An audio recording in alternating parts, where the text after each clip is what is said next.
Friends, ಎಲ್ರಿಗೂ ನಮಸ್ಕಾರ. ಎಲ್ಲರೂ ಹೇಗಿದ್ದೀರಾ? ನೀವೆಲ್ಲರೂ ಚೆನ್ನಾಗಿದ್ದೀರಾ ಅಂತ ಭಾವಿಸ್ತಾ ಇವತ್ತಿನ ವ್ಲಾಗ್ನ ಶುರು ಮಾಡ್ತಾ ಇದ್ದೀನಿ. Welcome back to my YouTube channel Suma Achar Kannada vlogs. ಇನ್ನು ಯಾರೆಲ್ಲ ಹೊಸದಾಗಿ ನನ್ನ ಚಾನಲ್ನ ನೋಡ್ತಾ ಇದ್ದೀರೋ ದಯವಿಟ್ಟು ಸಬ್ಸ್ಕ್ರೈಬ್ ಮಾಡ್ಕೊಂಡು ನೋಡಿ ಅಂತ ಹೇಳ್ತಾ ಇವತ್ತಿನ ವ್ಲಾಗ್ನ ಶುರು ಮಾಡೋಣ ಬನ್ನಿ. ಇವತ್ತಿನ ವ್ಲಾಗಲ್ಲಿ ನಾನು ಬೆಳಗ್ಗೆ ತಿಂಡಿಗೆ ದೋಸೆಗೆ ರುಬ್ಬಿಟ್ಟಿದ್ದೆ ನೈಟು. ಸ್ವಲ್ಪ ಲೇಟಾಗಿ ರುಬ್ಬಿದ್ರಿಂದ ಅದು ಪರ್ಮೆಂಟೇಷನ್ ಆಗಿರಲಿಲ್ಲ. ದೋಸೆ ಹಾಕೋದಲ್ವಾ, ದೋಸೆ ಹಾಕೋಕ್ಕೆ ಏನು ಪ್ರಾಬ್ಲಮ್ ಆಗಲ್ಲ ಅಂತ ಹೇಳಿಬಿಟ್ಟು ಸ್ವಲ್ಪ ಸಾಲ್ಟ್ ಹಾಕ್ಬಿಟ್ಟು ಕಲಿಸ್ಬಿಟ್ಟು ಇಡ್ತಾಯಿದ್ದೀನಿ. ಇಡ್ಲಿಗೆ ಆಗಿದ್ದರೆ ಚೆನ್ನಾಗಿ ಬರ್ತಾ ಇರಲಿಲ್ಲ. ಹಾಗಾಗಿ ನಾನು ದೋಸೆಗೆ ಅಂತಲೇ ನೆನೆಸಿ ರುಬ್ಬಿಟ್ಟಿದ್ದೆ. ಪರವಾಗಿಲ್ಲ ಅಂಥೇಳಿ ಅದರಲ್ಲೇ ದೋಸೆ ಮಾಡಿಕೊಂಡೆ. ಇವಾಗ ಇದಕ್ಕೆ ಒಂದು ಸಾಗು ಥರ ವೆಜಿಟೇಬಲ್ ಸಾಗು ಥರ ಮಾಡ್ಕೋತಾ ಇದ್ದೀನಿ. ಇದಕ್ಕೆ ಸ್ವಲ್ಪ ಕಾಯಿ, ಹಸಿಮೆಣಸಿನ್ಕಾಯಿ, ಒಂದು ಈರುಳ್ಳಿ, ಹಾಗೆ ಒಂದು 2 ಗೆಡ್ಡೆ ಆಗೋಷ್ಟು ಬೆಳ್ಳುಳ್ಳಿ ಮತ್ತು ಒಂದು ಅರ್ಧ ಇಂಚಷ್ಟು ಶುಂಠಿ. ಇದನ್ನೆಲ್ಲ ಹಾಕ್ಕೋತಾ ಇದ್ದೀನಿ. ಹಾಗೆ ಸ್ವಲ್ಪ ಕೊತ್ತಂಬರಿ ಸೊಪ್ಪು, ಹಾಗೆ ಸ್ವಲ್ಪ ಪುದೀನ ಸೊಪ್ಪು. ನಿಮಗೆ ಬೇಕು ಅಂದರೆ ಮೆಂತ್ಯ ಸೊಪ್ಪನ್ನು ಬಳಸ್ಬೋದು. ಮೆಂತ್ಯ ಸೊಪ್ಪು ಬಳಸೋದ್ರಿಂದ ಟೇಸ್ಟು ಕೂಡ ತುಂಬ ಚೆನ್ನಾಗಿ ಬರುತ್ತೆ. ಹಾಗೆ ನಾನಿಲ್ಲಿ ಸ್ವಲ್ಪ ಗಸಗಸೆನ ಹಾಕೋತಾ ಇದ್ದೀನಿ. ಗಸಗಸೆ ಹಾಕೋದ್ರಿಂದ ಸಾಗು ಲೇಯರ್ ತುಂಬ ತಿಕ್ಕಾಗಿ ಬರುತ್ತೆ, ಅಂದರೆ ತುಂಬ ಗಟ್ಟಿಯಾಗಿ ಬರುತ್ತೆ ಸಾಗು. ಹಾಗಾಗಿ ನಾನಿಲ್ಲಿ ಗಸಗಸೆನ ಹಾಕೋತಾ ಇದ್ದೀನಿ. ಹಾಗೆ ಒಂದು ಸ್ಪೂನಷ್ಟು ನಾನು ಹುರ್ಗಡ್ಲೆನೂ ಕೂಡ ಹಾಕೋತಾ ಇದ್ದೀನಿ. ಹುರ್ಗಡ್ಲೆ ಹಾಕ್ಕೊಂಡು ಇದಕ್ಕೆ ಚಕ್ಕೆ, ಲವಂಗ, ಏಲಕ್ಕಿ, ಗರಂ ಮಸಾಲ ಏನಿದೆ ಅದನ್ನೆಲ್ಲ ಹಾಕ್ಕೋಬೇಕು. ಹಾಗೆ ನಾನಿಲ್ಲಿ 2 ಸ್ಪೂನಷ್ಟು ಧನಿಯಾ ಕಾಳನ್ನು ಹಾಕ್ಕೋತಾ ಇದ್ದೀನಿ. ಇದೆಲ್ಲ ನೀವು ಹುರಿದು ಮಾಡಿಕೊಂಡ್ರೆ ತುಂಬಾ ಚೆನ್ನಾಗಿರುತ್ತೆ ಅಂತಲೇ ಹೇಳ್ಬೋದು, ಇನ್ನೂ ಟೇಸ್ಟಿಯಾಗಿ ಬರುತ್ತೆ. ಬಟ್ ನನಗೆ ಅಷ್ಟೊಂದೆಲ್ಲ ಟೈಮ್ ಇರಲಿಲ್ಲ. ಹುರಿದ್ರೆ ಮತ್ತು ಅದು ಆರೋವರೆಗೂ ನಾವು ವೆಯ್ಟ್ ಮಾಡಬೇಕು. ಅಷ್ಟೊಂದೆಲ್ಲ ಟೈಮ್ ಇರಲಿಲ್ಲ, ಹಾಗಾಗಿ ಹಾಗೇ ಮಾಡ್ತಾಯಿದ್ದೀನಿ. ಹಾಗೆ ಇದಕ್ಕೆ ಚಕ್ಕೆ, ಲವಂಗ ಮತ್ತು ಸ್ವಲ್ಪ ಓಂಕಾಳನ್ನು ಹಾಕ್ತಾಯಿದ್ದೀನಿ. ಇದನ್ನು ಹಾಕೋದ್ರಿಂದ ನೀವು ನಿಮಗೆ ಯಾವುದೇ ಥರದ ಮಸಾಲೆ ಐಟಮ್ ಮಾಡಿದಾಗಲೂ ಕೂಡ ಒಂದು ಒಳ್ಳೆ ಟೇಸ್ಟ್ ಕೊಡುತ್ತೆ ಅಂತಲೇ ಹೇಳ್ಬೋದು. ತುಂಬ ಚೆನ್ನಾಗಿರುತ್ತೆ. ಒಂದು ಸಲ ಟ್ರೈ ಮಾಡಿ ನೋಡಿ. ರುಬ್ಬಕ್ಕಾಗ್ಬೋದು, ಇಲ್ಲ ಯಾವುದೇ ಮಸಾಲೆ ಸಾಂಬಾರು ಮಾಡಿದಾಗ ಈ ರೀತಿ ಓಂಕಾಳನ್ನು ಹಾಕ್ಕೊಂಡ್ರೆ ತುಂಬಾ ಚೆನ್ನಾಗಿ ಬರುತ್ತೆ. ಒಂದ್ಸಲ ಟ್ರೈ ಮಾಡಿ ಅಂತಲೇ ಹೇಳ್ತೀನಿ. ಹಾಗೆ ಇದನ್ನೆಲ್ಲ ರೆಡಿ ಆದಮೇಲೆ ಇದನ್ನು ನುಣ್ಣಗೆ ರುಬ್ಕೊಂಡು ಬರಬೇಕು. ನುಣ್ಣಗೆ ರುಬ್ಕೊಂಡು ಬಂದು ಆನಂತರ ನಾನಿಲ್ಲಿ ಏನೇನು ತರಕಾರಿ ತೊಗೊಂಡಿದ್ದೀನಿ ಅಂತ ತೋರಿಸ್ತಾ ಇದ್ದೀನಿ. ಬೀನ್ಸು, ಕ್ಯಾರೆಟ್ ಇರಲಿಲ್ಲ. ಕ್ಯಾರೆಟ್ ಬದಲಾಗಿ ನಾನು ಬೀಟ್ರೋಟ್ನ ಹಾಕ್ಕೊಂಡಿದ್ದೀನಿ. ಹಾಗೆ ಬಟಾಣಿ, ಹಸಿ ಬಟಾಣಿ ಇತ್ತು. ಹಾಗೆ ಗೆಡ್ಡೆಕೋಸು ಅಂದರೆ ನೌಕೋಲ್ ಅಂತಿರಲ್ವ, ನೌಕಲು ಮತ್ತು ಬೀನ್ಸು ಮತ್ತು ಒಂದು ಬೀಟ್ರೋಟ್ನ ಹಾಕ್ಕೊಂಡಿದ್ದೀನಿ. ಬೀಟ್ರೋಟ್ನ ಹಾಕ್ಕೊಳ್ಳೋದ್ರಿಂದ ಕಲರ್ ಚೇಂಜ್ ಆಗುತ್ತೆ ಅಷ್ಟೇ, ಸಾಗು ಟೇಸ್ಟೆಲ್ಲ ಏನೂ ಬದಲಾಗಲ್ಲ. ಈಗ ಕಟ್ ಮಾಡಿರೋವಂಥ ತರಕಾರಿನೆಲ್ಲ ವಾಶ್ ಮಾಡ್ಕೊಳ್ಳೋಕ್ಕೆ ಇಟ್ಕೋತಾ ಇದ್ದೀನಿ. ಸ್ವಲ್ಪ ಸಾಲ್ಟ್ ಹಾಕಿ ವಾಶ್ ಮಾಡ್ಕೊಳ್ಳೋದ್ರಿಂದ ಅದರಲ್ಲಿ ಏನೇ ಒಂದು ಬ್ಯಾಕ್ಟೀರಿಯಾ ಇದ್ದರೂ ಕೂಡ ಹೋಗುತ್ತೆ. ಹಾಗಾಗಿ ಇವಾಗ ಎಲ್ಲ ತೊಳೆದಿಟ್ಕೊಂಡು ನಾನು ಅಡುಗೆಗೆ ರೆಡಿ ಮಾಡ್ಕೋತಾ ಇದ್ದೀನಿ. ನೋಡ್ಬೋದು ನನ್ನ ಸ್ಥಿತಿ ಹೇಗಿದೆ ಅಂತ. ತಲೆ ಕೂಡ ಕಟ್ಟಿಲ್ಲ. ಬೆಳಗ್ಗೆ ಬಂದು ಸ್ವಲ್ಪ ಮುಖ ಎಲ್ಲ ತೊಳ್ಕೊಂಡು ಬಂದು ಫ್ರೆಶ್ ಅಪ್ ಆಗಿ ತಲೆ ಕಟ್ಟಿಲ್ಲ. ಹಾಗೆ ಬಿಟ್ಬಿಟ್ಟಿದ್ದೀನಿ. ಏಕೆಂದರೆ ತುಂಬ ಟೈಮ್ ಆಗಿಬಿಟ್ಟಿತ್ತು 7 ಗಂಟೆ ಎದ್ದಾಗ. 7 ಗಂಟೆಗೆ ಎದ್ದು ಎಲ್ಲ ತರಕಾರಿ ರೆಡಿ ಮಾಡಿಕೊಂಡು ದೋಸೆ ಮಾಡೋಷ್ಟರಲ್ಲಿ ಟೈಮ್ ಆಗೋಗುತ್ತೆ. 8:30ಗೆ ನನ್ನ ಮಗ ಹೋಗಬೇಕು. ಹಾಗಾಗಿ ತಲೆ ಏನೋ ಕ್ಲೀನಾಗಿ ಕಟ್ಟಿಲ್ಲ, ಹಾಗೆ ಬಿಟ್ಟಿದ್ದೀನಿ. ಇವಾಗ ಸಾಗುಗೆ ಒಗ್ಗರಣೆನ ಹಾಕೋತಾ ಇದ್ದೀನಿ. ಕುಕ್ಕರಲ್ಲೇ ಒಂದು ವಿಷಲ್ 2 ವಿಷಲ್ ಹಾಕ್ಕೊಂಬಿಡ್ತೀನಿ, ತುಂಬ ಬೇಗ ಆಗುತ್ತೆ. ಪಾತ್ರೆಯಲ್ಲೇ ಮಾಡ್ತೀನಿ ಅಂದರೂ ಕೂಡ ಮಾಡ್ಕೋಬೋದು, ಅದು ಕೂಡ ತುಂಬ ಚೆನ್ನಾಗಿರುತ್ತೆ. ಹಾಗೆ ಯಾರೆಲ್ಲ ಹೊಸದಾಗಿ ನನ್ನ ಚಾನಲ್ನ ನೋಡ್ತಾ ಇದ್ದೀರೋ ದಯವಿಟ್ಟು ಸಬ್ಸ್ಕ್ರೈಬ್ ಮಾಡ್ಕೊಂಡು ನೋಡಿ. ಹಾಗೆ ವಿಡಿಯೋ ಇಷ್ಟ ಆದರೆ ಪ್ಲೀಸ್ ಒಂದೇ ಒಂದು ಲೈಕ್, ಶೇರ್, ಕಮೆಂಟ್ ಮಾಡೋದನ್ನು ಮರಿಬೇಡಿ ಅಂತಲೇ ಕೇಳ್ಕೊತಾ ಇದ್ದೀನಿ. ಪ್ಲೀಸ್ ಸಪೋರ್ಟ್ ಮಾಡಿ. ಇನ್ನಷ್ಟು ಒಳ್ಳೆ ವಿಡಿಯೋಗಳ ಜೊತೆ ನಾನು ನಿಮ್ಮ ಜೊತೆ ಸಿಗ್ತೀನಿ ಅಂತಲೇ ಹೇಳೋಕ್ಕೆ ಇಷ್ಟಪಡ್ತೀನಿ. ವಿಡಿಯೋ ಇಷ್ಟ ಆಗ್ತಾಯಿದ್ರೆ ಪ್ಲೀಸ್ ಕಮೆಂಟ್ ಮಾಡಿ. ನಂದೇನೇ ಫಾಲ್ಟ್ ಇದ್ದರೂ ಅದನ್ನು ನಾನು ಸರಿ ಮಾಡ್ಕೋತೀನಿ. ಅದನ್ನು ಸರಿ ಮಾಡಿಕೊಂಡು ಬೇರೆ ಯಾವ ಥರ ವೀಡಿಯೋ ಮಾಡ್ಬೋದು ಅಂಥೇಳಿ ಥಿಂಕ್ ಮಾಡಿ ಖಂಡಿತ ನಾನು ವೀಡಿಯೋನ ಮಾಡ್ತೀನಿ ಅಂತಲೇ ಹೇಳ್ತಾ ಇದ್ದೀನಿ. ಸೊ ಹಾಗಾಗಿ ಪ್ಲೀಸ್ ಸಪೋರ್ಟ್ ಮಾಡಿ, ಸಬ್ಸ್ಕ್ರೈಬ್ ಮಾಡಿಕೊಂಡು ಹೊಸದಾಗಿ ನೋಡ್ತಾ ಇರೋರು ಸಬ್ಸ್ಕ್ರೈಬ್ ಮಾಡಿಕೊಂಡು ವೀಡಿಯೋನ ನೋಡಿ ಅಂತ ಹೇಳ್ತಾ ಸೊ ವ್ಲಾಗ್ ಕಡೆ ಬರೋಣ. ಸೊ ಇವಾಗ ನಾನು ಎಲ್ಲದನ್ನು ತರಕಾರಿ ಎಲ್ಲ ಹಾಕಿ ಆ ಪಾತ್ರೆಗಳನ್ನ ಅಲ್ಲಲ್ಲೇ ತೊಳೆದಿಟ್ಬಿಡ್ತಾ ಇದ್ದೀನಿ. ಸೊ ಅದು ಹಾಗೆ ಬಿಟ್ಟರೆ ಹಾಗೆ ಇದ್ಬಿಡುತ್ತೆ, ಮತ್ತು ತಿಂಡಿ ಎಲ್ಲ ಆದಮೇಲೆ ಮತ್ತು ಎಲ್ಲನೂ ಹಂಗಂಗೆ ಮತ್ತೆ ಎತ್ತಿಡಬೇಕು ಅಂದರೆ ಅದು ಇಂಟ್ರೆಸ್ಟೇ ಬರಲ್ಲ. ಸೊ ಹಾಗಾಗಿ ನಾನು ತೊಳ್ದಿದ್ದು ಹೇಗೆ ಹಾಗಾಗಿ ಎತ್ತಿಟ್ಬಿಡ್ತೀನಿ. ಸೊ ಹಾಗೆ ಇನ್ನೊಂದು ಕಡೆ ಟೊಮೊಟೊನೂ ಕೂಡ ಕಟ್ ಮಾಡ್ಕೋತಾ ಇದ್ದೀನಿ. ಸೊ ಟೊಮೊಟೊನೂ ಕಟ್ ಮಾಡಿಕೊಂಡು ಟೊಮೊಟೊ ಕೂಡ ಹಾಕ್ಕೋತಾ ಇದ್ದೀನಿ.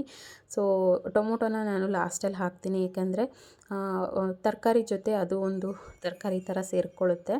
ಸೊ ಹಾಗಾಗಿ ಬೇಗ ಫಾಸ್ಟಾಗಿ ಮಾಡ್ಕೋತಾ ಇದ್ದೀನಿ. ಸೊ ತುಂಬ ಟೈಮ್ ಇರಲಿಲ್ಲ ನನಗೆ, 7 ಗಂಟೆಗೆ ಎದ್ದಿದ್ದರಿಂದ ತರಕಾರಿ ಬಿಡಿಸೋದ್ರಲ್ಲೇ ನನಗೆ ಟೈಮ್ ಆಗೋಯಿತು. ನೈಟು ನಾನೇನು ಹೆಚ್ಚಿಟ್ಕೊಳ್ಳಲ್ಲ, ಮತ್ತದು ಫ್ರಿಜ್ಜಲ್ಲಿಟ್ಟು ಮಾಡೋದು ಅಷ್ಟೊಂದು ಟೇಸ್ಟಿಯಾಗಿ ಬರಲ್ಲ. ಸೊ ಹಾಗಾಗಿ ನಾನು ಬೆಳಗ್ಗೆ ಏನು ಹಚ್ಚಿಟ್ಕೋಬೇಕೋ ಸೊ ಅದನ್ನು ಬೆಳಗ್ಗೆನೇ ಎದ್ದು ಮಾಡ್ಕೋತೀನಿ. ಯಾಕಂದರೆ ನಾವು ಫಸ್ಟೇ ಫ್ರಿಜ್ಜಲ್ಲಿ ತರಕಾರಿಗಳನ್ನ ಇಟ್ಟಿರ್ತೀವಿ. ಸೊ ಅದು ಕಟ್ ಮಾಡಿ ಮತ್ತೆ ಫ್ರಿಜ್ಜಲ್ಲಿಟ್ಟು ನಾವು ಮಾಡಿದಾಗ ಸೊ ಅದು ಇನ್ನೂ ಟೇಸ್ಟ್ ಹೊರ್ಟೋಗುತ್ತೆ. ಹಾಗಾಗಿ ಸೊ ಅದೆಲ್ಲ ಆದಮೇಲೆ ನಾನು ಯಾವುದೇ ವೀಡಿಯೋ ಮಾಡಲಿಲ್ಲ. ಮತ್ತು ನನ್ನ ಮಗನಿಗೆ ಬೇಗ ಬಾಕ್ಸ್ಗೆ ಹಾಕಿ ಅವನ್ನ ತಿಂಡಿ ತಿನ್ನಿಸಿ ಕಳಿಸ್ಬಿಟ್ಟು ಆನಂತರ ನಾನು ಸ್ವಲ್ಪ ಬಟ್ಟೆಗಳೆಲ್ಲ ಇತ್ತು, ಆ ಬಟ್ಟೆಗಳು ಮಿಷಿನ್ಗೆ ಹಾಕಬೇಕಿತ್ತು. ಸೊ ಅದನ್ನು ಕೂಡ ಮಿಷಿನ್ಗೆ ಹಾಕ್ಕೋತಾ ಇದ್ದೀನಿ. ಸೊ ಮಿಷಿನ್ಗೆ ಹಾಕಿ ತುಂಬ ಬಿಸಿಲು, ಇವಾಗ ಬಿಸಿಲೆಲ್ಲ ತುಂಬ ಚೆನ್ನಾಗಿದೆ. ಹಾಗೆ ನನ್ನ ಮಗಂದು ಯೂನಿಫಾರ್ಮ್ ಕೂಡ ಇತ್ತು. ಸೊ ಯೂನಿಫಾರ್ಮ್ ಕೂಡ ಒಗ್ಯಕ್ಕೆ ಹಾಕ್ಬಿಡೋಣ ಅಂಥೇಳಿ ಒಗ್ಯಕ್ಕೆ ಹಾಕ್ತಾಯಿದ್ದೀನಿ. ಸೊ ಹಾಗೆ ಇದು ಒಂದು 40 ಮಿನಿಟ್ಸ್ ಹಾಕ್ತೀನಿ ನಾನು ಅಷ್ಟೇ. ಸೊ ತುಂಬ ಚೆನ್ನಾಗಿ ವಾಶ್ ಆಗುತ್ತೆ. ಸೊ 40 ಮಿನಿಟ್ಸು, ಕೆಲವರು 1 ಅವರ್ ಹಾಕ್ತಾರೆ, ಕೆಲವರು 1.5 ಅವರ್ ಹಾಕ್ತಾರೆ. ಸೊ ನಾನು ಹಂಗೆಲ್ಲ ಮಾಡಲ್ಲ. ಸೊ 40 ಮಿನಿಟ್ಸ್ ಅಂದರೆ ಡೈಲಿ ಯೂಸ್ ಬಟ್ಟೆ ಅಲ್ವಾ. ಸೊ ಡೈಲಿ ಯೂಸ್ ಬಟ್ಟೆನ ನಾನು 41 ಮಿನಿಟ್ಸ್ಗೆ ಹಾಕ್ತೀನಿ ಅಷ್ಟೇ.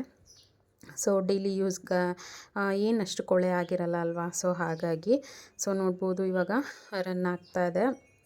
ಸೊ ಅದೆಲ್ಲ ಆದಮೇಲೆ ನಾನು ಮತ್ತೆ ವ್ಲಾಗ್ ಮಾಡಲಿಲ್ಲ. 3 ಗಂಟೆಗೆ ನನ್ನ ಮಗ ಬಂದ. ಸೊ ನನ್ನ ಮಗ ಬಂದು ಮತ್ತು ಅವನಿಗೆ ದೋಸೆ ಹಾಕೋದು ಮತ್ತು ಅಡುಗೆಯಲ್ಲಿ ಹೆಲ್ಪ್ ಮಾಡೋದೆಲ್ಲ ಅವನಿಗೆ ತುಂಬ ಇಷ್ಟ. ಸೊ ಹಾಗೆ ಇವತ್ತು ಈ ಒಂದು ವಿಷಯದ ಬಗ್ಗೆ ನಾನು ನಿಮ್ಮ ಜೊತೆ ಚರ್ಚೆ ಮಾಡಬೇಕು ಅಂದರೆ ಮಾತಾಡಬೇಕು ಅಂತಲೇ ವಿಡಿಯೋನ ಸ್ಟಾರ್ಟ್ ಮಾಡಿದೆ. ಸೊ ಏನಪ್ಪ ವಿಷಯ ಅಂತ ಅಂದರೆ, ಮಕ್ಕಳಿಗೆ ಕೆಲಸ ಕಲಿಸೋದು ತಪ್ಪಾ? ಮಕ್ಕಳ ಕೈಯಲ್ಲಿ ಕೆಲಸ ಮಾಡಿಸೋದು ತಪ್ಪಾಗುತ್ತಾ? ಮಕ್ಕಳಿಗೆ ಕೆಲಸ ಕಲಿಸೋದು ತಪ್ಪಾ ಅನ್ನೋದನ್ನು ನೀವು ನನಗೆ ಕಮೆಂಟ್ ಮಾಡಿ ತಿಳಿಸಿ. ಯಾಕಂದರೆ ಸೊ ನನ್ನ ಪ್ರಕಾರ ಹೇಳಬೇಕು ಅಂದರೆ ಮಕ್ಕಳಿಗೆ ಕೆಲಸ ಕಲಿಸೋದು ತಪ್ಪಲ್ಲ. ಸೊ ಅವ್ರಿಗೆ ಅವರ ಒಂದು ಕೆಲಸ ಏನಿದೆ ಸೊ ಅವ್ರನ್ನ ಇಂಡಿಪೆಂಡೆಂಟಾಗಿ ನಾವು ಬೆಳೆಯೋಕ್ಕೆ ಬಿಡಬೇಕು. ಸೊ ಯಾವ ಕೆಲಸನೂ ಮಾಡಿಸ್ದೆ ಏನೂ ಮಾಡದೆ ಅವರು ಇದ್ದಂಗೆ ಇರಲಿ ಅಂತ ಹೇಳಿ ಬಿಡೋದು ತಪ್ಪಾಗುತ್ತೆ. ಏಕೆಂದರೆ ನೆಕ್ಸ್ಟು ಮುಂದೆ ಇವಾಗೆಲ್ಲ ನಾವು ಜೊತೆಲೇ ಇರ್ತೀವಿ. ನೆಕ್ಸ್ಟ್ ಅವರ ಬೇರೆ ಎಜುಕೇಷನ್ ಮಾಡೋಕ್ಕೋ ಇಲ್ಲ ಬೇರೆ ಏನಕ್ಕಾದರೂ ಜಾಬ್ ಮಾಡೋಕ್ಕೋ ಇಂಡಿವಿಜುವಲ್ ಆಗಿ ಅವರು ಒಬ್ಬೊಬ್ಬರೇ ಇರಬೇಕು ಅಂದಾಗ ಸೊ ಅವ್ರ ಕೆಲಸ ಅವ್ರು ಮಾಡ್ಕೊಳ್ಳೋಕ್ಕೆ ಅವ್ರಿಗೆ ಗೊತ್ತಿರಬೇಕು. ಸೊ ಅದು ನನ್ನ ಉದ್ದೇಶ. ಸೊ ಅವ್ರ ಕೆಲಸ ಮಾಡಲಿ, ಅವ್ರು ಕಲಿತು ನಮಗೆ ಮಾಡಿಕೊಡ್ಲಿ ಅನ್ನೋ ಉದ್ದೇಶ ನಂದಲ್ಲ. ಸೊ ಕೆಲಸ ಕಲಿಯೋದ್ರಿಂದ ಮುಂದೆ ಅವ್ರಿಗೆ ಸೆಲ್ಫ್ ಕಾನ್ಫಿಡೆಂಟ್ ಬರುತ್ತೆ. ಸೊ ನನ್ನ ಕೆಲಸ ನಾನು ಮಾಡ್ಕೋಬೋದು, ನನ್ನ ಅಡುಗೆ ನಾನು ಮಾಡ್ಕೋಬೋದು ಅನ್ನೋ ಒಂದು ಧೈರ್ಯ ಅವ್ರಿಗೆ ಬರುತ್ತೆ. ಸೊ ಅವ್ರು ಏನೂ ಕಲಿಯದೆ ಹೋದರೆ ಸೊ ಮುಂದೆ ಅವ್ರು ಏನೂ ಮಾಡ್ಕೊಳಕ್ಕಾಗಲ್ಲ. ಸೊ ಪ್ರತಿಯೊಂದಕ್ಕೂ ಬೇರೆಯವ್ರ ಮೇಲೆ ಡಿಪೆಂಡ್ ಆಗಿರಬೇಕಾಗತ್ತೆ. ಸೊ ಹಾಗಾಗಿ ಇವಾಗಿಂದ ಅವರ ಇಂಡಿಪೆಂಡೆಂಟ್ ಲೈಫ್ನ ಅವ್ರಿಗೆ ತೋರಿಸ್ಕೊಟ್ರೆ ಸೊ ಅವರು ಇಂಡಿಪೆಂಡೆಂಟಾಗಿ ಇರೋಕ್ಕೆ ಇಷ್ಟಪಡ್ತಾರೆ. ಸೊ ಹಾಗಾಗಿ ನನ್ನ ಮಗ ಈ ದೋಸೆ ಹಾಕೋದು ಮತ್ತು ಚಪಾತಿ ಬೇಯಿಸೋದು ಸೊ ಇದರಲ್ಲೆಲ್ಲ ನನಗೆ ಹೆಲ್ಪ್ ಮಾಡ್ತಾನೆ. ಸೊ ಹಾಗಾಗಿ ನನ್ನ ಮಗ ಬಂದು ಇವಾಗ ಸ್ಕೂಲಿಂದ ಬಂದು ಅವನು ಫ್ರೆಶ್ ಅಪ್ ಆಗಿ ನಾನೇ ದೋಸೆ ಹಾಕ್ಕೊಡ್ತೀನಿ. ನಾನು ಕೂಡ ಮಧ್ಯಾಹ್ನ ಊಟ ಮಾಡಿರಲಿಲ್ಲ. ಸರಿ ನಾನೇ ದೋಸೆ ಹಾಕ್ಕೊಡ್ತೀನಿ ಅಂತೇಳಿ ಅವನು ದೋಸೆ ಹಾಕ್ಕೊಡ್ತಾ ಇದ್ದಾನೆ. ಸೊ ಹಾಗಾಗಿ ಮಕ್ಕಳಿಗೆ ಕೆಲಸ ಕಲಿಸೋದು ಎಷ್ಟು ಇಂಪಾರ್ಟೆಂಟ್ ಅನ್ನೋದನ್ನು ನೀವು ನನಗೆ ಕಮೆಂಟ್ ಮೂಲಕ ತಿಳಿಸಿ. ಸೊ ನಾನು ಮಾಡ್ತಾ ಇರೋದು ಸರಿನಾ ತಪ್ಪಾ ಅನ್ನೋದು ಕೂಡ ನನಗೆ ಕಮೆಂಟ್ ಬಾಕ್ಸಲ್ಲಿ ತಿಳಿಸಿ. ಸೊ ಮಕ್ಕಳಿಗೆ ಎಲ್ಲ ಕೆಲಸ ಕಲಿಸೋದು ತುಂಬಾ ಉತ್ತಮ ಅಂತ ನಾನು ಹೇಳ್ಕೊತೀನಿ. ಏಕೆಂದರೆ ಮನೇಲಿ ಹೆಣ್ಮಕ್ಳು ಎಲ್ಲ ಟೈಮು ಒಂದೇ ಥರ ಇರುತ್ತೆ ಅಂತ ಹೇಳೋಕ್ಕಾಗಲ್ಲ. ಸೊ ಕೆಲವೊಂದು ಸಲ ಹುಷಾರಿಲ್ಲದೆ ಇರ್ಬೋದು, ಇಲ್ಲ ಬೇರೆ ಬೇರೆ ಕಾರಣಗಳಿರ್ಬೋದು. ಅಡುಗೆ ಆಗದೇ ಇರೋ ಟೈಮಲ್ಲಿ ಒಂದು ಸಣ್ಣ ಪುಟ್ಟ ಹೆಲ್ಪ್ಗಾದರೂ ಮಕ್ಕಳಿಗೆ ಇದನ್ನೆಲ್ಲ ಕಲಿಸ್ಬೇಕು. ಸೊ ಒಂದು ಸಣ್ಣ ಪುಟ್ಟ ನಮಗೆ ಅವರು ಇನ್ನೂ ಮಾಡಿಕೊಡ್ಲಿಲ್ಲ ಅಂದರೂ ಕೂಡ ಸೊ ಅವರು ಮಾಡ್ಕೊಂಡು ತಿನ್ನೋದಕ್ಕೂ ಅವ್ರಿಗೆ ಶಕ್ತಿ ಇರಬೇಕು. ನಾನು ಮಾಡ್ತೀನಿ, ನಾನು ಮಾಡ್ಕೊಂಡು ತಿಂತೀನಿ ಅನ್ನೋ ಒಂದು ಸೆಲ್ಫ್ ಕಾನ್ಫಿಡೆಂಟ್ ಅವ್ರಿಗಿರಬೇಕು ಅನ್ನೋದು ನನ್ನ ಒಂದು ಭಾವನೆ. ಸೊ ಇದಿಷ್ಟು ನಾನು ಹೇಳೋಕ್ಕೆ ಇಷ್ಟಪಡ್ತೀನಿ. ಸೊ ಹಾಗಾಗಿ ನಾನು ನನ್ನ ಮಗನಿಗೆ ಏನೆಲ್ಲ ಕಲಿಸ್ಬೋದೋ ಅದನ್ನೆಲ್ಲ ನಾನು ಅವನಿಗೆ ಕಲಿಸ್ತೀನಿ. ಸೊ ಅವನು ಇಂಟ್ರೆಸ್ಟಿಂದ ಕಲಿತಾನೆ. ಸೊ ಈ ಕುಕ್ಕಿಂಗ್ ವಿಷಯದಲ್ಲೆಲ್ಲ ಅವನಿಗೆ ತುಂಬ ಇಂಟ್ರೆಸ್ಟು. ಸೊ ನಾನು ಏನೇ ಒಂದು ಸಾಂಬಾರು ಮಾಡಲಿ, ಸೊ ಏನೇ ಒಂದು ಅಡುಗೆ ಮಾಡಿದ್ರೂ ಕೂಡ ಸೊ ಫಸ್ಟು ಅವನು ಟೇಸ್ಟ್ ಮಾಡೋಕ್ಕೆ ಕೇಳ್ತಾನೆ. ಸೊ ಅವನಿಗೆ ಟೇಸ್ಟ್ ಮಾಡೋದು ಕೂಡ ಚೆನ್ನಾಗಿ ಗೊತ್ತಿದೆ. ಸೊ ಅವನಿಗೆ ಟೇಸ್ಟ್ ಮಾಡೋಕ್ಕೆ ಅಂತ ನಾನು ಏನಾದರೂ ಸಾಂಬಾರು ಏನಾದ್ರು ಕೊಟ್ಟಾಗ ಕರೆಕ್ಟಾಗಿ ಟೇಸ್ಟ್ ಮಾಡಿ ಹೇಳಿರ್ತಾನೆ, ಕರೆಕ್ಟಾಗಿದೆ ಅಮ್ಮ ಅಂತ. ಸೊ ಇಲ್ಲ ಉಪ್ಪು ಕಮ್ಮಿ ಆಗಿದೆ ಅಂದರೆ ಉಪ್ಪು ಕಮ್ಮಿ ಆಗಿದೆ, ಖಾರ ಕಮ್ಮಿ ಆಗಿದೆ ಅಂದರೆ ಖಾರ ಕಮ್ಮಿ ಆಗಿದೆ. ಸೊ ಎಲ್ಲದನ್ನು ಚೆನ್ನಾಗಿ ಸೆನ್ಸ್ ಮಾಡ್ತಾನೆ. ಸೊ ಹಾಗಾಗಿ ಅವನಿಗೆ ಈ ಕುಕ್ಕಿಂಗಲ್ಲಿ ಸ್ವಲ್ಪ ಇಂಟ್ರೆಸ್ಟ್ ಇದೆ. ಸೊ ಹಾಗಾಗಿ ಈ ಥರ ದೋಸೆ, ಚಪಾತಿ ಎಲ್ಲ ಮಾಡಿದಾಗ ಅವನಿಗೆ ಸ್ವಲ್ಪ ಬಿಡ್ತೀನಿ. ಯಾಕೆಂದರೆ ಅವನಿಗೂ ಕೂಡ ಅಭ್ಯಾಸ ಆಗಬೇಕು. ಹಾಗೆ ನೆಕ್ಸ್ಟು ನಾವು ಯಾವಾಗಾದರೂ ಮನೇಲಿಲ್ಲ ಅನ್ನೋ ಟೈಮಲ್ಲಿ ಕೂಡ ಅವರು ಏನಾದ್ರು ಮಾಡ್ಕೋಬೋದು. ಸೊ ಮನೇಲಿಲ್ಲ ಅನ್ನೋವಾಗ ಚಿಕ್ಕ ಮಕ್ಕಳನ್ನ ಸ್ಟವ್ ಹತ್ರ ಬಿಡಲ್ಲ. ಸೊ ಮನೇಲಿದ್ದಾಗ ನಾನು ಮನೇಲಿದ್ದಾಗ ಮಾತ್ರ ಅವನನ್ನು ಸ್ಟವ್ ಹತ್ರ ಬಿಟ್ಟು ಸೊ ಈ ರೀತಿ ಎಲ್ಲ ದೋಸೆ ಹಾಕೋಕ್ಕೆ ಅವನು ಟ್ರೈ ಮಾಡ್ತಾನೆ. ಸೊ ನೋಡಿ ಅವನಿಗೆ ಅದು ಖುಷಿ, ಅವನಿಗೆ ದೋಸೆ ಚೆನ್ನಾಗಿ ಬರ್ತಾಯಿದೆ ಅನ್ನೋದೇ ಅವನಿಗೆ ದೊಡ್ಡ ಖುಷಿ. ಸೊ ಫಸ್ಟ್ ದೋಸೆ ಕಿತ್ತೋಯ್ತಲ್ವ, ಸೊ ಅದಕ್ಕೆ ಸ್ವಲ್ಪ ಬೇಜಾರು ಮಾಡ್ಕೊಂಡಿದ್ದ. ಆಮೇಲೆ ದೋಸೆ ಎಲ್ಲ ಚೆನ್ನಾಗಿ ಬಂತು. ಸೊ ಅದೆಲ್ಲ ಆದಮೇಲೆ ದೋಸೆ ಎಲ್ಲ ಹಾಕ್ಕೊಂಡು ತಿಂದಮೇಲೆ ಸ್ವಲ್ಪ ಇದು ರೀಪಾಟ್ ಮಾಡ್ಕೋಬೇಕಿತ್ತು. ಸೊ ಇದು ಮನಿ ಪ್ಲ್ಯಾಂಟ್ ಬಂದು ತುಂಬ ಅಂದರೆ ತುಂಬಾ ಒಣಗೋಗಿತ್ತು.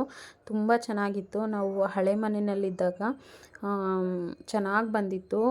ಈಗ ನೋಡಿದ್ರೆ ಅದು ಹಿಂಗಾಗಿದೆ ಅಂದರೆ ಫುಲ್ ಎಲ್ಲ ಒಣಗ್ಕೊಂಡೋಗಿದೆ. ಏಕೆಂದರೆ ನಾವು ಲಾಸ್ಟ್ ಫ್ಲೋರಲ್ಲಿರೋದ್ರಿಂದ ಸೊ ಕೆಳಗಡೆ ಮನೆಯವರು ಎಲ್ಲ ಬಟ್ಟೆಗಳು ತಂದು ಇಲ್ಲೇ ಹಾಕ್ತಾರೆ. ಮತ್ತು ಅದಕ್ಕೆ ಬೇರೆ ಮೈಲಿಗೆ ಬಟ್ಟೆ ಆಗ್ಬೋದು, ಸೊ ಪ್ರತಿಯೊಂದು ಬಟ್ಟೆಗಳನ್ನೂ ತಂದು ಇಲ್ಲೇ ಹಾಕ್ಕೊಂಡು ತೊಗೊಂಡು ಹೋಗ್ತಾರೆ ಇಲ್ಲೇ ಓಡಾಡೋದ್ರಿಂದ. ಸೊ ಇದಕ್ಕೆ ಯಾವುದೇ ಥರದ ಇದು ಮಾಡಬಾರ್ದು, ಅಂಟು ಮುಂಟು ಮಾಡಬಾರ್ದು ಅಂತ ಹೇಳ್ತಾರೆ. ನೋಡಿ ಒಂದು ಎಲೆಗಳು ಇಲ್ಲ, ಎಲ್ಲ ಒಣಗೋಗಿ ಉದುರೋಗಿದೆ. ಸೊ ನಿಜ ಎಷ್ಟು ಚೆನ್ನಾಗಿತ್ತು ಈ ಮನಿ ಪ್ಲ್ಯಾಂಟ್ ಅಂದರೆ ತುಂಬಾ ಚೆನ್ನಾಗಿತ್ತು. ಎಲೆಗಳು ದೊಡ್ಡ ದೊಡ್ಡ ಎಲೆಗಳು ಬರ್ತಾಯಿತ್ತು, ತುಂಬ ಚೆನ್ನಾಗಿತ್ತು. ನಾವೇನಂದರೆ ಬಿಸಿಲಿರುತ್ತೆ, ಸೊ ಬಿಸಿಲಿಗಿಡೋಣ ಅಂಥೇಳಿ ನಾವು ಈ ಕಡೆ ಇಟ್ಟಿದ್ದು. ಸೊ ನಾವು ಹಳೆ ಮನೆಯಲ್ಲಿದ್ದಾಗ ಡೋರ್ ಹತ್ರ ಇಟ್ಟಿದ್ದು. ಸೊ ಡೋರ್ ಹತ್ರ ಇದ್ದಾಗ ಫುಲ್ಲು ಮೇಲೆ ತೋರಣ ಥರ ವಾಸ್ಕಲ್ಗೆ ಬಿಟ್ಟಿದ್ದು. ಆವಾಗ ತುಂಬ ಚೆನ್ನಾಗಿ ಬಂದಿತ್ತು. ಬಟ್ ಇಲ್ಲಿ ಮೇಲ್ಗಡೆ ನಮಗೆ ಡೋರ್ ಹತ್ರ ಇಟ್ಕೊಳ್ಳೋಕ್ಕೂ ನಮಗೆ ಬಿಸಿಲು ಕೂಡ ಬರಲ್ಲ. ಸೊ ಬಿಸಿಲು ಬಂದರೆ ಗಿಡಗಳಿಗೆ ಜಾಸ್ತಿ ಬಿಸಿಲು ಬೇಕು. ಸೊ ಬಿಸಿಲು ಕೂಡ ಬರಲ್ಲ. ಹಾಗಾಗಿ ನಾನು ಈ ಕಡೆ ಬಿಸಿಲು ಬರೋ ಕಡೆ ಇಟ್ಟಿದ್ದೆ. ಸೊ ಅದು ನೋಡಿದ್ರೆ ಈ ಥರ ಪ್ರಾಬ್ಲಮ್ ಆಯಿತು. ಹಾಗಾಗಿ ಅದನ್ನೆಲ್ಲ ಕ್ಲೀನ್ ಮಾಡ್ಕೊಳ್ಳೋಣ ಅಂಥೇಳಿ ಮಾಡ್ತಾಯಿದ್ದೀನಿ. ಸೊ ನೋಡ್ಬೋದು ಎಷ್ಟು ಎಲ್ಲ ಒಣಗೋಗಿದೆ, ಎಲ್ಲ ಹಣ್ಣು ಥರ ಆಗಿಬಿಟ್ಟಿದೆ. ಹಾಗಾಗಿ ನಾನು ಊಟ ಎಲ್ಲ ಆದಮೇಲೆ ಸ್ವಲ್ಪ ಸ್ನಾನ ಎಲ್ಲ ಮಾಡ್ಕೊಂಡು ಬಂದು ಆನಂತರ ಇದು ರೀಪಾಟ್ನ ಮಾಡ್ಕೋತಾ ಇದ್ದೀನಿ. ಯಾಕಂದರೆ ಸ್ವಲ್ಪ ಮನಿ ಪ್ಲ್ಯಾಂಟ್ ಅನ್ನೋದು ತುಂಬಾ ಸೂಕ್ಷ್ಮವಾಗಿರುತ್ತೆ. ಸೊ ಆ ಕೈಯಲ್ಲೆಲ್ಲ ಮುಟ್ಟೋಕ್ಕಾಗಲ್ಲ ಅಲ್ವಾ. ಸೊ ಹಾಗಾಗಿ ಬಂದು ಎಲ್ಲನೂ ಸ್ನಾನ ಮಾಡ್ಕೊಂಡು ಬಂದು ಇವಾಗೆಲ್ಲ ಕ್ಲೀನ್ ಮಾಡ್ಕೋತಾ ಇದ್ದೀನಿ. ಪೂಜೆ ಆಲ್ಮೋಸ್ಟ್ ಬೆಳಗ್ಗೆನೇ ಆಗಿರುತ್ತೆ. ನಾನು ಮಧ್ಯಾಹ್ನ ಊಟ ಮಾಡಿದ್ಮೇಲೆ ಸ್ನಾನ ಮಾಡಿಕೊಂಡೆ ಸಂಜೆ ಪೂಜೆ ಮಾಡೋಣ ಅಂತ. ಸೊ ಹಾಗೆ ನನ್ನ ಮಗನಿಗೆ ಚಾಕು ಎತ್ಕೊಬಾ ಅಂದರೆ ಅಲ್ಲಿ ಇಲ್ಲಿ ಹುಡ್ಕಾಡ್ಕೊಂಡು ಓಡಾಡಿಕೊಂಡು ಆಟ ಆಡ್ಕೊಂಡು ಬರ್ತಾ ಇದ್ದಾನೆ. ಸೊ ನೋಡ್ಬೋದು ಫೈನಲಿ ಈ ರೀತಿ ಎಲ್ಲದನ್ನು ಬಳ್ಳಿ ಏನಿತ್ತು ಸೊ ಬಳ್ಳಿನೆಲ್ಲ ಕಟ್ ಮಾಡಿಬಿಟ್ಟು ಸಣ್ಣ ಸಣ್ಣದಾಗಿ ಈ ಗಿಡದನ್ನ ಕಟ್ ಮಾಡಿಬಿಟ್ಟು ಅದಕ್ಕೆ ರೀಪಾಟ್ ಮಾಡಿದ್ದೀನಿ. ಸೊ ನಾನು ಯಾವುದೇ ಥರ ಗೊಬ್ಬರ ಏನೂ ಹಾಕಿಲ್ಲ, ಅದರಲ್ಲೇ ಇದೆ. ಸೊ ಇಲ್ಲಿ ಪಕ್ಕದ ಸೈಟಲ್ಲಿ ಮಣ್ಣನ್ನ ಹಾಕ್ಸಿದ್ರು ಮನೆ ಕಟ್ಟೋಕ್ಕೆ. ಸೊ ಅಲ್ಲಿ ಮಣ್ಣು ಚೆನ್ನಾಗಿತ್ತು, ಕೆಂಪು ಮಣ್ಣು. ಸೊ ಅದನ್ನು ತರಿಸ್ಬಿಟ್ಟು ಹಾಕಿದ್ದೀನಿ. ಹಾಗೆ ಇದು ನೋಡ್ಬೋದು ಆಲೂವೆರಾ ಗಿಡನೂ ಅಷ್ಟೇ ನೋಡಿ ಹೇಗಾಗಿದೆ, ಫುಲ್ಲು ರೆಡ್ ಆಗಿಬಿಟ್ಟಿದೆ, ಒಂಥರ ರೆಡ್ ಕಲರ್ ಆಗಿಬಿಟ್ಟಿದೆ. ಇದು ಬಂದು ಗ್ರೀನ್ ಕಲರ್ ಇರಬೇಕು, ಯಾಕೆ ಈ ಥರ ಆಗ್ತಾಯಿದೆ ಅನ್ನೋದು ಗೊತ್ತಿಲ್ಲ. ಇದು ಕೂಡ ಚೆನ್ನಾಗಿತ್ತು, ಬಟ್ ಬಿಸಿಲು ಜಾಸ್ತಿ ಆಗ್ತಾ ಇದೆಯಾ ಏನು ಅಂತ ನನಗೆ ಅರ್ಥ ಆಗ್ತಿಲ್ಲ. ಇದು ಕೂಡ ಹಾಗಾಗ್ಬಿಟ್ಟಿದೆ. ಅದಕ್ಕೆ ಅದಷ್ಟನ್ನು ಕಟ್ ಮಾಡಿಬಿಡೋಣ ಅಂದ್ಬಿಟ್ಟು ನೋಡಿ ಈ ಥರ ಆಗಿಬಿಟ್ಟಿದೆ. ಸೊ ಹಾಗಾಗಿ ಬೇಡ ಅಂತ ಹೇಳ್ಬಿಟ್ಟು ಇದನ್ನು ಕಟ್ ಮಾಡಿಬಿಟ್ಟೆ. ಮಿಕ್ಕಿದ್ದು ಸಣ್ಣ ಸಣ್ಣದಿತ್ತಲ್ವ, ಸೊ ಸಣ್ಣದಿರಲಿ ಅಂದ್ಬಿಟ್ಟು ಇದನ್ನು ಕಟ್ ಮಾಡಿಬಿಟ್ಟು ಆ ಕಡೆ ಪಕ್ಕದ ಸೈಡ್ಗೆ ಹಾಕಿದೆ. ಸೊ ಪಕ್ಕದ ಸೈಟಲ್ಲಿ ಬೆಳ್ಕೊಂಡ್ರು ಕೂಡ ಬೆಳ್ಕೊಳ್ಳಿ ಅಂತ ಹೇಳಿಬಿಟ್ಟು ಚೆನ್ನಾಗಿರೋದು ಇಟ್ಕೊಂಡು ಈ ರೀತಿ ಮಾಡಿದೆ. ಸೊ ಹಾಗೆ ಎಲ್ಲ ಪಾಟ್ಗೂ ಸ್ವಲ್ಪ ಮಣ್ಣನ್ನು ಕೂಡ ಹಾಕಿದೆ. ಸೊ ಮಣ್ಣು ಅಂದರೆ ತುಂಬ ಕಲ್ಲಿತ್ತು, ಮಣ್ಣು ಥರನೇ, ಮಣ್ಣು ಸ್ವಲ್ಪ ಕಮ್ಮಿನೇ, ತುಂಬ ಕಲ್ಲು ಥರ ಇತ್ತು. ಸೊ ಹಾಗಾಗಿ ಇರಲಿ ಪರವಾಗಿಲ್ಲ ಅಂತ ಹೇಳಿಬಿಟ್ಟು ಅದನ್ನೇ ಹಾಕಿದ್ದೀನಿ. ಸೊ ನೋಡೋಣ ಗಿಡ ಹೇಗೆ ಬರುತ್ತೋ ಗೊತ್ತಿಲ್ಲ. ಇವಾಗ ಪಾಟಲ್ಲಿರುವಂಥ ಕಸ ಏನಿದೆ ಸೊ ಅದನ್ನೆಲ್ಲ ತೆಗೆದು ಕ್ಲೀನ್ ಮಾಡ್ಕೊತಾ ಇದ್ದೀನಿ. ಸೊ ಕ್ಲೀನ್ ಮಾಡಿಕೊಂಡು ಬೇರೆ ದಾಸವಾಳ ಗಿಡ ಎಲ್ಲ ಕೆಳಗಡೆ ಇದೆ. ಸೊ ಕೆಳಗಡೆ ಇರೋದನ್ನು ಕೂಡ ದಾಸವಾಳ ಗಿಡ ತಂದು ಹಾಕಬೇಕು. ಸೊ ಇದೆಲ್ಲ ಆದಮೇಲೆ ಮತ್ತೆ ಸಂಜೆ ಕಾಫಿ ಎಲ್ಲ ಮಾಡಿ ಕುಡಿದ್ಬಿಟ್ಟು ದೇವ್ರ ಪೂಜೆ ಎಲ್ಲ ಮಾಡಿಬಿಟ್ಟು ಈಗ ಅಡುಗೆ ಕಡೆಗೆ ಬಂದಿದ್ದೀನಿ. ಸೊ ನೈಟ್ ಊಟಕ್ಕೆ ಬಸ್ಸಾರು ಮತ್ತು ಮುದ್ದೆ ಬಸ್ಸಾರು ಮಾಡ್ಕೊತಾ ಇದ್ದೀನಿ. ಸೊ ಸೊಪ್ಪಿತ್ತು, ಸಬ್ಬಸಿಗೆ ಸೊಪ್ಪು ಮತ್ತು ಹರವೆ ಸೊಪ್ಪು ಎಲ್ಲ ಇತ್ತು. ಅದಕ್ಕೆ ಬಸ್ಸಾರು ಮಾಡ್ಕೊಂಬಿಡೋಣ ಅಂಥೇಳಿ ಮಾಡ್ತಾಯಿದ್ದೀನಿ. ಫಸ್ಟಿಗೆ ನಾನು ಉಪ್ಸಾರು ಮಾಡೋಣ ಅಂತ ಪ್ಲ್ಯಾನ್ ಮಾಡಿದ್ದು, ಬಟ್ ನಮ್ಮನೇಲಿ ಉಪ್ಸಾರು ಬೇಡ ಬಸ್ಸಾರು ಮಾಡು ಅಂತ ಹೇಳಿದ್ರು. ಸರಿ ಅಂದ್ಬಿಟ್ಟು ಬಸ್ಸಾರಿಗೆ ಎಲ್ಲ ರೆಡಿ ಮಾಡ್ಕೊಂಡಿದ್ದೀನಿ. ಸೊಪ್ಪು ಕೂಡ ಕಟ್ ಮಾಡಿ ಎಲ್ಲ ಬೇಯಿಸ್ಕೊಂಡಿದ್ದಾಯಿತು. ಈಗ ಪಲ್ಯನ ಒಗ್ಗರಣೆ ಹಾಕ್ಕೋತಾ ಇದ್ದೀನಿ. ಸೊ ಪಲ್ಯನ ಒಗ್ಗರಣೆ ಹಾಕ್ಕೊಳ್ಳೋಕ್ಕೆ ಈರುಳ್ಳಿ, ಹಸಿಮೆಣ್ಸಿನ್ಕಾಯಿ, ಎಣ್ಣೆ, ಸಾಸಿವೆ ಇದನ್ನೆಲ್ಲ ಹಾಕಿ ಹುರ್ಕೋತಾ ಇದ್ದೀನಿ. ಹಸಿಮೆಣ್ಸಿನ್ಕಾಯಿ ಅಲ್ಲ, ಒಣಗಿದ ಮೆಣಸಿನ್ಕಾಯಿ ಹಾಕಿ ಹುರ್ಕೋತಾ ಇದ್ದೀನಿ. ಸೊ ಇದನ್ನೆಲ್ಲ ಹುರ್ಕೊಂಡು ನಾನು ಈಗ ಸಾಂಬಾರಿಗೂ ಕೂಡ ಒಗ್ಗರಣೆ ಹಾಕಿ ಬಿಟ್ಟಿದ್ದೀನಿ ಬೇಯೋಕ್ಕೆ. ಸೊ ನಾವು ನಾರ್ಮಲಾಗಿ ಸಾಂಬಾರು ಬಸ್ಸಾರು ಹೀಗೆ ಮಾಡೋದು, ಯಾವುದೇ ಥರ ರುಬ್ಬಲ್ಲ, ಏನೂ ಇಲ್ಲ. ಅದರಲ್ಲಿ ಸೊಪ್ಪು ಬೆಂದಿರೋ ನೀರೇನಿರುತ್ತೆ ಸೊ ಆ ನೀರಲ್ಲೇ ನಾವು ಖಾರದ ಪುಡಿ, ಉಪ್ಪು, ಹುಣಸೆಹಣ್ಣು ಹಾಕ್ಬಿಟ್ಟು ಮಾಡ್ತೀನಿ. ಸೊ ಹಾಗೆ ಸೊಪ್ಪು ಕಾಳೆಲ್ಲ ಹುರ್ಕೊಂಡಿದ್ದಾಯಿತು. ಇನ್ನೊಂದು ಕಡೆ ಮುದ್ದೆನೂ ಕೂಡ ಜಡಿದು ಇಟ್ಟಿದ್ದೀನಿ. ಸೊ ಹಾಗೆ ಇನ್ನೊಂದು ಕಡೆ ಸಾಂಬಾರು ಕೂಡ ರೆಡಿ ಆಯಿತು. ಸೊ ಇನ್ನೇನು ಊಟ ಮಾಡೋದಷ್ಟೇ. ಸೊ ಹಾಗೆ ಫ್ರೆಂಡ್ಸ್, ಈ ವಿಡಿಯೋ ನಿಮಗೆ ಇಷ್ಟ ಆಗಿದೆ ಅಂತ ಭಾವಿಸ್ತೀನಿ. ಈ ವಿಡಿಯೋ ಏನಾದರೂ ನಿಮಗೆ ಸ್ವಲ್ಪನಾದರೂ ಇಷ್ಟ ಆಗಿದರೆ ಪ್ಲೀಸ್ ಒಂದು ಲೈಕ್, ಶೇರ್, ಕಾಮೆಂಟ್ ಮಾಡೋದನ್ನು ಮರಿಬೇಡಿ. ಹಾಗೆ ಯಾರೆಲ್ಲ ಹೊಸದಾಗಿ ನೋಡ್ತಾ ಇದ್ದೀರೋ ದಯವಿಟ್ಟು ಸಬ್ಸ್ಕ್ರೈಬ್ ಮಾಡಿಕೊಂಡು ವಿಡಿಯೋನ ನೋಡಿ ಪ್ಲೀಸ್ ಸಪೋರ್ಟ್ ಮಾಡಿ. ಸಬ್ಸ್ಕ್ರೈಬ್ ಮಾಡಿಕೊಂಡು ಸಪೋರ್ಟ್ ಮಾಡಿ ಅಂತ ಕೇಳ್ಕೊತಾ ಇದ್ದೀನಿ.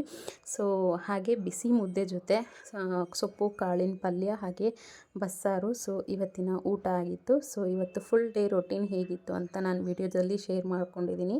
ಸೊ ಪ್ಲೀಸ್ ವಿಡಿಯೋ ಇಷ್ಟ ಆದರೆ ಲೈಕ್, ಶೇರ್, ಕಮೆಂಟ್ ಮಾಡಿ. ಹಾಗೆ ಸಬ್ಸ್ಕ್ರೈಬ್ ಮಾಡ್ಕೊಳ್ಳೋದನ್ನು ಮರಿಬೇಡಿ. ಸೊ ಈ ವಿಡಿಯೋ ನೋಡೋದಕ್ಕೆ ತುಂಬಾ ಥ್ಯಾಂಕ್ಸ್. ಮತ್ತು ಇನ್ನೊಂದು ವಿಡಿಯೋ ಜೊತೆ ಮತ್ತೆ ಸಿಗ್ತೀನಿ. Take care. ಬಾಯ್ ಸ್ನೇಹಿತರೆ.